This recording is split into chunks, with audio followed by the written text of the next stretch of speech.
মাধ্যমে গণ অভ্যুত্থানকে বিতর্কিত করার প্রচেষ্টায় অংশগ্রহণ করেছে তাদের বিচার নিশ্চিত করতে হবে। প্রশাসন ও বিচার বিভাগে যারা ছাত্র জনতার অভ্যুত্থানে হামলা, মামলা এবং হত্যাকাণ্ডকে বৈধতা দিয়েছে এবং ফেসিবাদ বারংবার কায়েম করার চেষ্টা করেছে, তাদের দ্রুততম সময়ে অপসারণ ও বিচার নিশ্চিত করতে হবে। আন্দোলনে যারা অত্যাচার, নিপীড়ন ও হত্যায় জড়িত ছিল তাদের বিরুদ্ধে বুধবার মামলা করার আহ্বান জানানো হয়। মামলা করার পাশাপাশি আন্দোলনে শহীদ ও আহতদের তালিকা তৈরির তথ্য দিতে সবার প্রতি আহ্বানও জানান আন্দোলনকারীরা।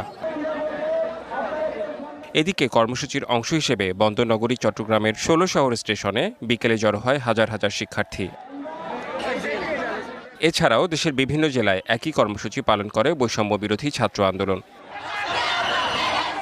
Redwan Ahmed, DBC news,